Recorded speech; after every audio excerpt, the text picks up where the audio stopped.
All right, everyone, welcome to the Chester County Real Estate Podcast. This is the show that gives you the information you need to make your next move a good one.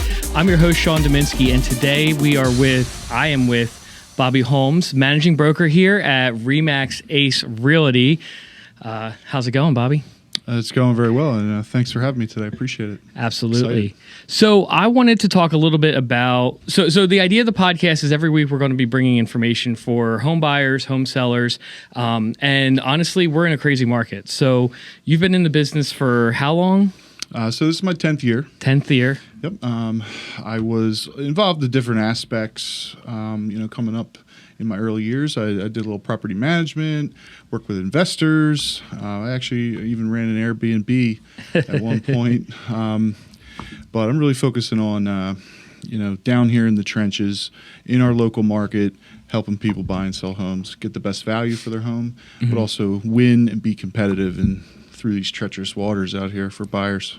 So for this, I wanted to focus on what has changed in the last couple of years, and what are we looking at in this market? And like from a sell side, since you deal with a lot of listings, you have several listings coming up right now that you've been dealing with.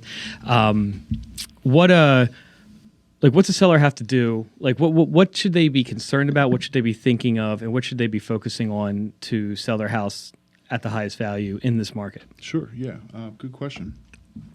So for me personally, I think it's all in the pre-marketing of the property. Okay, it's doing the prep work, doing the homework, figuring out all the things about the property that make it special, all the things that might cause hesitation or pullback from buyers, and addressing it up front. Okay, I'm advising the sellers right away. Do a pre-listing home inspection report. You're going to be ahead of any major repairs that need to be done, so you're not blindsided in the middle of a transaction when moving trucks are in the driveway. If you have a septic system or a well, it's a must because they can totally derail. So, what is a pre-listing inspection look like, and how's that differ from a typical inspection? Sure. So you are going to contact a home inspector. Okay. Most companies in our area will offer the service. It probably comes at a reduced price. I've seen sales when inspectors are they're trying to fill time slots, but the inspector is going to come to your property just like you're the client. And they're gonna do their best work, inspecting, finding everything. They're going to find concrete on the sidewalk is slightly tilted, doorknobs loose, missing a screw in the hinges. They find it all. So they're going to come up with a lengthy report, usually between 30, 60 pages. The sellers are going to get upset because they're going to say, well, this home inspector was saying, the screw's missing, Right. It's for their benefit, okay? Right. So then they can fix things that are a major concern, not only for the safety of them living in the house and their family, but address it up front. They can provide an itemized list of things that they've repaired, and in this competitive market, it's a no-brainer that folks will waive inspections, but also feel good about the purchase. Yeah, I mean it's one of those things where it's like they're not gonna want to hear that news, but it's way better if they hear it beforehand than from the buyer or the buyer's agent.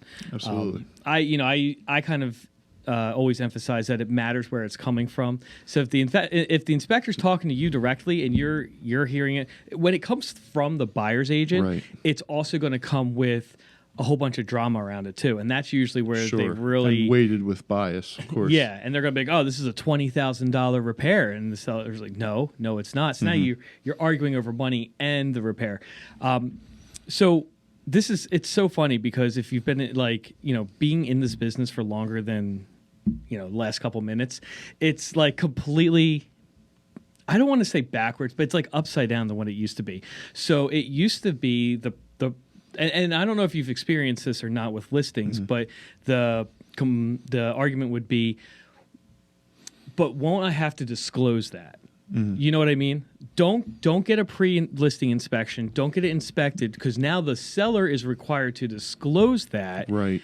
Now I have my own thoughts on that, mainly around the topic of, well, you're not going to be able to hide it either way. Yeah. But what are your thoughts when someone like a seller would say that? Sure.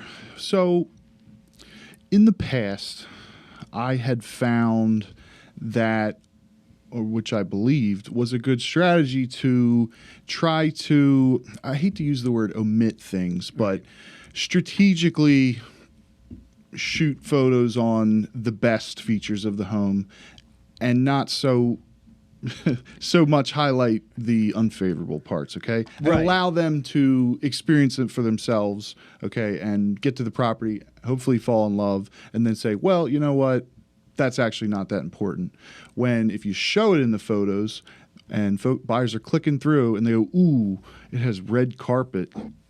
Forget it. All right, and they quickly move to the next listing. Mm-hmm. We want to get people to the property because there's features that they're typically going to love that can't really be shown in just a listing. You need to feel the space. You need to see if it works for your dynamic. But, you know, that's shifted for me now. Now I think in this market, it's best. We're going to get showings on our properties. Okay, we don't need to worry about our listings getting traffic and showing sellers our value that we're able to expose it to people. But I think it's best to put it all out there, show the features, good and bad, and let people make their own assessment themselves. Okay, of course they're going to want to still feel the space, but don't waste anybody's time. Don't waste their time, right? And don't waste the seller's time who, you know, if the family's living in the house, they got to, you know, pack the dog up, pack any kids up, and they're driving around the neighborhood waiting for these buyers to finish up when that property really didn't work for them because they didn't know that the basement had, you know, water in it, or they didn't know that it backed up to a, you know, commercial entity. Right. So just show it all, put it all out there. And I think it blazes a trail of trust behind you. Because it's not really, I mean, we're in kind of an uneven market. There are more buyers than listings available, you know, more so than usual. And, you know, when you have a influx of buyers, really it's about qualifying the buyers too, because it's kind of like, because like you said, if it's not for them, you don't want them coming in and wasting time and stuff. At one point it was, we want as many people as possible, as many showings, as many, and who knows, maybe down the road that we might get back to that state. But that's part of also working with someone who has experience. They can say like, okay, the market this market was like for this time, this is what we did this time, this is what we did for that time, and this is what we're doing now. And that's why I emphasize, you know, every week we're coming back and kind of talking about the market and what the strategy is today. So the strategy that we have today, different than yesterday, that's for sure. It's not going to be the same as last year. It's not going to be the same as next year. We're just, you know, you can only work within the market that you're in. So the pre-home. The pre-listing home inspections. So that, you know, it's not necessary, Right. but at the same time, I think it can be of great value. Now, when we talk about disclosing things, I mean, let's be frank here. If the buyers are going to find out about it one way or another, and it's likely that the sellers knew something wrong. Okay, I don't see too many times the seller saying, "Oh, I had no idea that the house was slanted to the right and all the furniture was sliding down the floor." Right? They know their home; they live in it every day, so it's likely they know at least, you know, that there's something wrong. In all scenarios, it's advised by me to disclose. Right. You know, that's the seller's layer of protection. Should something happen, should the roof fall down through, you know, in the house, or the house fall into the earth, and there was something wrong that the sellers knew about, you know, not only do we talk, you know, ethical and, you know, moral responsibilities, but, you know, they have, you know, legal obligations to disclose that information. And the buyers, like I said, the buyer's going to find out about it one way or the other. So it's best to, you know, put it in writing right away.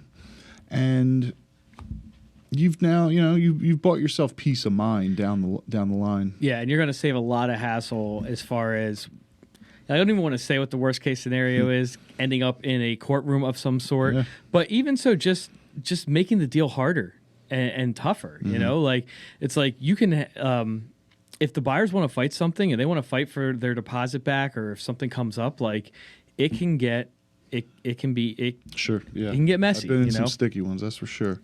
We wear a lot of hats in this business, and I think Especially one of the the most common ones is therapist, and we're the ring Mediator. announcer when they're Right. when there's an argument or back and forth. So we put it all out there. Right. Okay, I do my homework up front.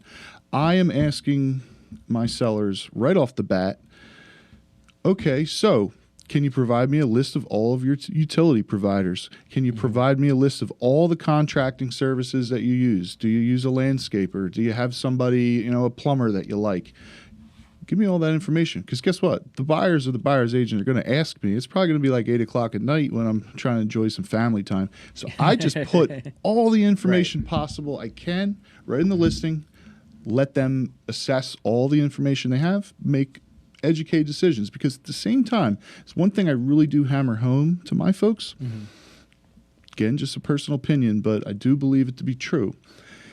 We want the buyer to feel good about the purchase, okay? So folks are really overextending themselves and jumping into this competitive market, and a lot of that is that they're sick of having to, fight through these treacherous waves here. Mm-hmm. And they want this to be over. They want to buy a house. They're worried about interest rates going up. Sure. But at the same time, my folks, I represent the sellers, they're reliant on these people, the buyers, to come through with all that they say they can do, so that my sellers can move and turn the page to chapter 2 and get to the end result, their goals. So it's a big risk when you sign an offer, okay? So, of course, I'm doing that extra layer of due diligence and calling mortgage lenders and verifying assets and making sure that it is the best financially qualified person buying the house, because the best offer is not always the highest priced offer. It's the best offer with the best price and the best terms. What does the best offer look like, and does that change based off the seller's goals? Sure. In this, as the real estate market changed, so did technology and the way we communicate. Even I would say leaps and bounds, even within the last year, with the introduction of Zooms and video chat and all the virtual assistance it provides to our business. But it's really, really important to. I'm sorry. You gotta repeat the question. I was just saying, like, what does a good offer look like? And it probably, I could just run on a tangent talking. You gotta circle back with me here. Does it change based off the seller's goals and what they're looking for? Sure. Yes. So, in the past, when I was a little more of a novice agent, I felt like it was, simple enough to contact the agent right away, whether that be, usually a text message, because a lot of us are mobile and unable to answer the phone, unfortunately. Hey, listen, Mr. or Mrs. Seller's agent, my clients love the property. They were planning on putting an offer in. We are writing it up and reviewing it this evening. The expectation is that we'll have it in by lunchtime tomorrow, okay? Just so I'm at least on the radar. Yeah. All right. And, the sellers will second guess selling it out from under us without at least, checking back and giving us a shot. Right. And then I would email the offer over after I had everything signed, and, I've had several phone calls with my clients, but I really made no contact, and I had not moved further down the rabbit hole in building the relationship with the listing agent. And that is so important. The listing agent is the gatekeeper of the property. Right. Okay. So, although the listing agent is supposed to present information all in a, anonymous, non-biased way, I don't know that that's always possible, or it always plays out like that, because it's often that the listing agent has a personal relationship to that client, or has developed one and have their own set of biases or sales incentives or goals or motivations for the way that they communicate facts and opinions to their client. and it's likely they're a salesperson, like many of us are. So how do you break through that? And the best way is to build the relationship up front. Get the seller's agent, the listing agent, on your team. Okay. Don't be a pain in the neck to them too. Okay. Right. So right off the bat, there's agents, they're contact. So, and I'll say, listen, I'm busy with my kids tonight. I'm best reachable if you just email me your questions you have. I can respond to you as soon as possible in the way that you communicate best. Okay. But then they'll call me at 9:30 at night, right? So already I'm starting to feel like this agent is unable to collaboratively work together with me and at least follow the rules that I'm trying to establish, the boundaries that I've placed to maintain any other kind of life in a business that moves 24/7. Right. And now I've already got, a thorn in my side for that person. So that's just a silly example, but compound that with, constantly asking for information that I've already put, in the agent notes or, little things like that. Not responding when right. you ask them a question, when you need them or something Sure. like that. That's fine because that still builds a relationship one way or another, and at least becomes, a voice, to an unknown face. But if you're just emailing the offer and you're not at least making a phone call, I think you're doing your buyer a huge injustice, because not only is speed important, but the relationships are key. This is a relationship business. So if you can get the listing agent on your side, right, on your team, on their radar, I can't say that, I haven't been guilty of this too, but my own personal biases have steered me towards that buyer's agent because I felt like I liked their personality. I liked how they conducted business. I thought they would be a good person to work with. And that can sometimes be the kicker in a competitive offer situation. Right. To speak directly to your question 20 minutes later, what is a good offer? Well, when you call that listing agent, you need to ask, what are the most important things to the sellers of the property? Because they really do all have different motivations.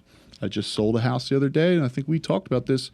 They took an offer that was like $5 more than the next best, competitive one, because literally getting the very best top dollar offer was all that was important to them. Right. The seller didn't care about the house. He lived there for a year or two, and it was just a stepping stone to get him where he is. He wants every penny.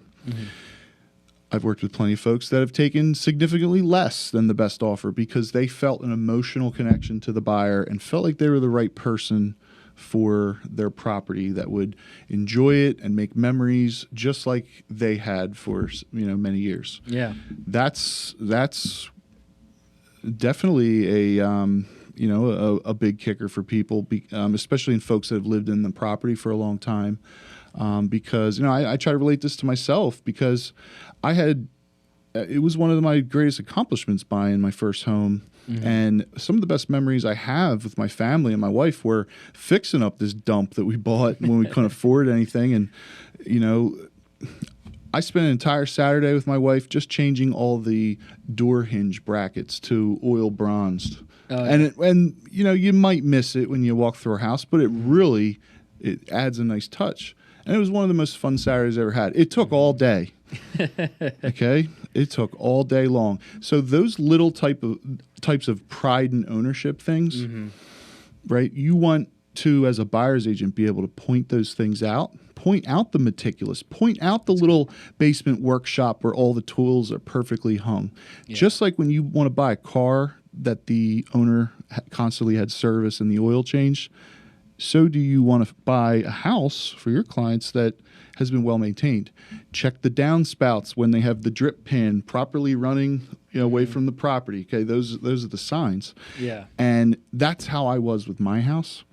So I felt like the offers I had, I didn't go with the highest offer. Crazy.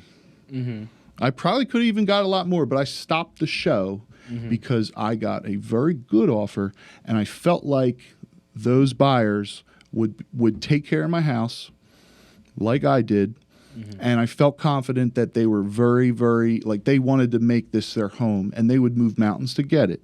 And I was relying on them to move my family to our next house and all coordinating at once. So long story short, I drive by the house pretty often. It's right down the street here. And I always give myself a little side smile because don't they have every plant perfectly, intact. Right. They have the same flag flying in the same place, and it looks just like I left it. And I'm really happy about that. And I was right. Yeah. I was right. That's funny because I remember I was driving by my childhood house, like the house that I grew up in when I was in like elementary school. And I'm sorry, hopefully they're not watching, but that place, they didn't do anything in like 20 years. Now maybe hopefully recently they have. It's been a while. But I'm like, wow, I mean, part of me is like it's the same thing. That's cool, but at the same time, like, man, everything's overgrown. Nothing's trimmed, nothing's taken care of. I'm like, you really let that place go a little bit. Like, it's kind of a dump now. So it kind of stinks. But it matters. But on the same hand, you still need a good offer too. Right. So emotional piece of it aside, what makes a good offer? Well, speaking directly to the seller's agent and then speaking to the things that the seller wants. Is the settlement date important to help them coordinate with their next move? Or I've seen pretty often at this time of year is, well, we want to stay till June 15th so that the kids can finish school here in Downingtown. Sure, I understand. You don't want to have to pull them out early. I get it, okay? So your buyers need to be able to have flexibility to meet those needs because that really might put them over the top. People are waiving inspections now, and I hate that. I wouldn't buy a house that I hadn't inspected. It's under no circumstance am I ever recommending people to waive inspections. So on that note, a lot of people are getting inspections for informational purpose only. Yep. How are sellers viewing that?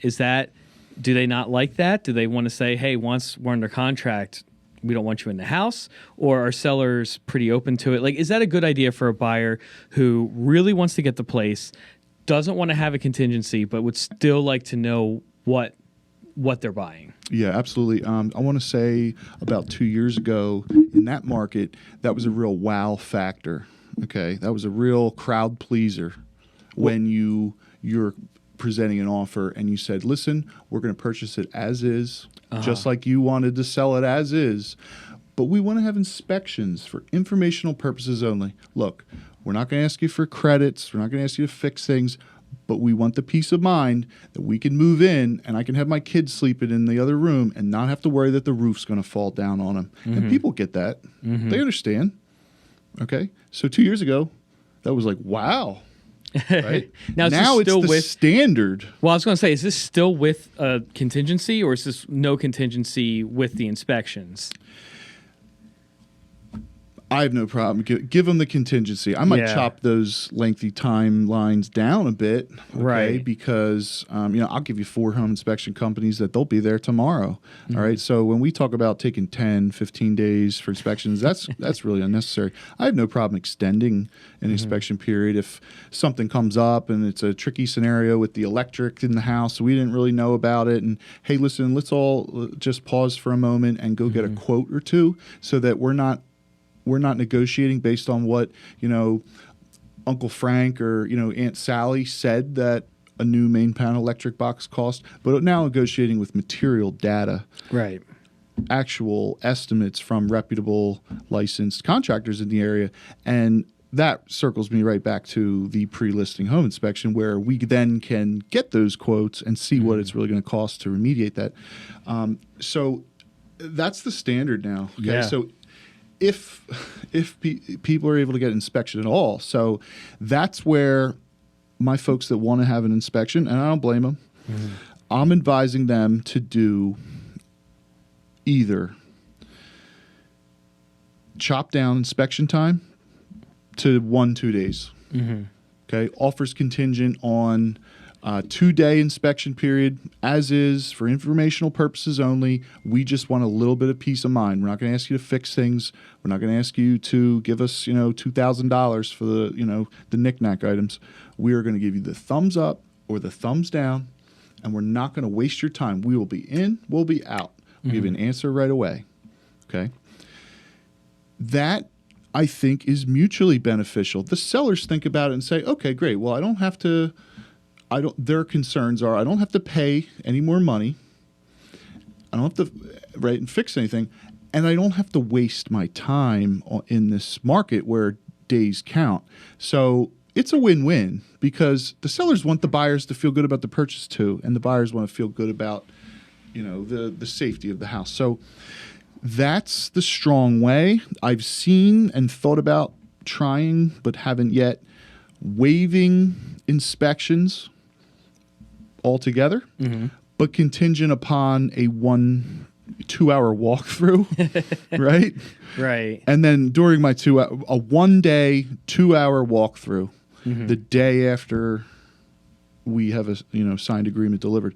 And what then I'm doing is I'm having cousin Jim, that's a contractor, come with me and look at things and give me an assessment. I've saved a few bucks from having the formal home inspection, but I'm getting a pretty credible opinion. And at least I know what I'm dealing with here. Well, for a while, people were bringing inspectors to the showings. Yeah, that was once that started happening. I went. Yeah, we're on to something here. So, my go-to guy, he actually has this. He markets this as a service he does, and it comes at I don't know what the price is. Let's just call it $100. It's significantly less than a full comprehensive report. And he just with some clients the other day. They wanted to see 3 houses that they were very serious about that were all getting listed, the same day. He went on all 3 showings with them. They're only getting 30 minutes at a time to look at these houses and make, a huge decision. And as soon as they step foot in the house, they're walking around going, "Ooh, wow, look at the kitchen, right? Oh, look how beautiful this looks." And he's going around testing the heater and flying a drone up onto the roof and running the water and checking under the sinks and just basically a bullet point summary type of home inspection. He's just hitting the major things so that he's not going to tell you to, give you cost breakdowns. You say, "Look, I think you need to watch this. Hey, listen, that's going to need to be fixed right away, but go ahead. If you're going to waive inspections, I would feel comfortable with you sleeping in this house." And then now the buyers are super competitive because they're able to waive those inspections, putting them to the top of the pile, but still also have that back end peace of mind. It's also important to, again, this is one step I just, kind of try to differentiate myself. Well, I'm also going into the township municipality sites and looking through all the different use and occupancy requirements, because before I'm going to ask for a knick-knack item to be fixed, we really need a handrail here. Well, they're going to have to fix it anyway to be compliant with the township requirements. So on the flip side, maybe that's a strong point for the buyers to say the buyer will take care of any municipal repair requirements, having already assessed that themselves. I see buyers paying transfer tax. I see buyers offering over asking price, throwing all non-refundable deposits, earnest money deposits. So your deposit is refundable. Right, if you have a contingency. Back out with a contingency. I'm seeing buyers do, here's our deposit. It's $10,000. And if for some reason we don't get this house, our loan falls through, or we got cold feet, or we broke the deal, right? Or I went to Atlantic City and gambled all my money and can't buy it. That deposit is non-refundable. That's a strong point. Okay, that's serious business. You're serious about that property. I'm seeing free lease back situations with letting the seller stay in the house. That's almost a standard now, with the sellers wanting to take advantage of the crazy market before interest rates go up, but need to stay in the house until a certain period of time. I'm seeing unfortunately commissions suffering. Okay. there are agents really struggling out here right now, and they're hungry for any kind of money. So they're bending at their line in the sand. So you've got to be able to differentiate yourself from the discount agent, the discount broker, and earn your money, providing the value that you give, and then deliver and over deliver. Right. Yeah. No, that makes a lot of sense. I think that's really helpful. We're kind of coming up on our time here. What's the best way for people to get a hold of you? Sure. So for me, you can just Google my name, Bobby Hulmes, like Sherlock with a U, Hulmes. You can read all about me. If you'd like to call me directly, I work best through text message because I'm on the road. I'm on construction sites. I'm out in the field. I'm in the trenches. You can text me, 215-262-6559. I'll respond to you right away, and I'll say, hey, when are you available for a phone call? I'll call you then. It would be my pleasure to to help you or advise you. Awesome. Well, thanks a lot, man. Yeah. I appreciate it. Guys, this is the Chester County Real Estate Podcast. We just launched it. We're going to be everywhere podcasts and can be found, hopefully video too. But otherwise, you can check us here at RE/MAX Ace Realty. If you want to check out our office, acerealtypa.com for all your home buying and selling needs as well. So, all right, man. Well, thanks a lot. Yeah, thank you. It was my pleasure. I had a fun time. Thanks for listening. This has been the Chester County Real Estate Podcast, brought to you by RE/MAX Ace Realty, serving buyers and sellers in the Chester County area. Subscribe for new episodes at acerealtypa.com/podcast. And you can find us on Facebook, YouTube, and wherever podcasts are found. This episode is brought to you by RE/MAX Ace Realty in Downingtown, PA. Whether you're looking to buy or sell a home, we have a real estate expert for you. Search for homes or contact an agent at acerealtypa.com.